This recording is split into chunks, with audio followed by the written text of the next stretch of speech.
Salut, c'est Trado. Voilà ma vidéo de mise à jour pour l'indice parisien. Séance qui finit étale aujourd'hui puisque la progression est pile poil de 0%. Mais ce n'est pas une séance pour rien à plusieurs titres. Tout d'abord, nous voyons qu'en séance, nous sommes venus tester la précédente résistance devenue support à 3895, ce qui montre bien que son passage en force n'était apparemment pas fortuit. Et la route est maintenant tracée pour les 3950 objectifs de la tasse avec Anse ici. Alors je vous rappelle que si l'Anse devait être atteinte, l'objectif suivant serait dans un premier temps l'amplitude de la tasse et non pas de l'Anse, reportée au-dessus. Donc clairement ça voudrait dire voici l'amplitude de la tasse. Si on reporte, eh bien on irait chercher là les 4150. Mais entre-temps, il faudra déjà aller chercher le haut du canal rose. Et bon, c'est déjà pas pour demain, hein. Donc pas pour rien la séance d'aujourd'hui, notamment parce que le MACD confirme son passage au-dessus du signal.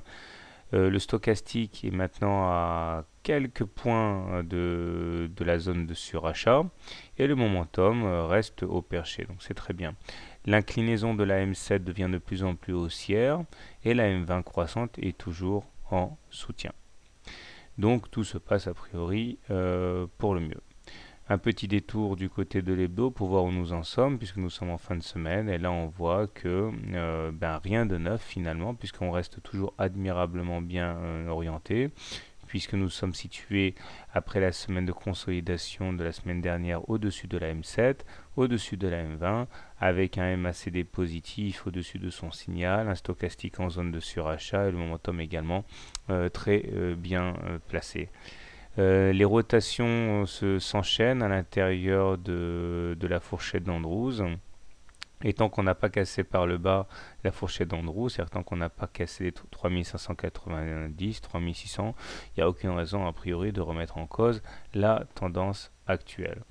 Alors du coup, comment trader le CAC lundi? Si vous êtes haussier sur le CAC, j'aurais tendance à dire que, comme d'habitude, plusieurs options. Une option agressive, c'est d'acheter au plus proche de la résistance à 3200, 3900 qui est devenue en fait support. Ou alors éventuellement attendre un retour sur la M7 pour acheter. L'objectif étant de mettre un stop loss en cas de clôture en dessous des résistances à 3895 ou en dessous de la résistance en dessous de la M7, ça dépend à quel moment vous entrez. Objectif, aller chercher donc en intraday l'objectif de la tasse à séquence sur les 3950. Si vous êtes baissier, par contre, alors c'est assez compliqué de trader actuellement pour les baissiers parce que vous êtes nécessairement contre tendance. C'est un petit peu comme, eh bien, je sais pas moi, surfer le reflux quand vous avez un tsunami qui arrive, hein, donc c'est un petit peu dangereux. Alors, vous pouvez éventuellement tenter un short si on a du mal à passer les 3950, mais je pense qu'il faudrait au moins clôturer en dessous de la M7 pour initier un short dans de bonnes conditions. Voilà, donc personnellement, puisque nous sommes dessus d'une M20 croissante, bien sûr, je donne la priorité aux achats au rebond. Voilà, bonne soirée, bon trade et à demain.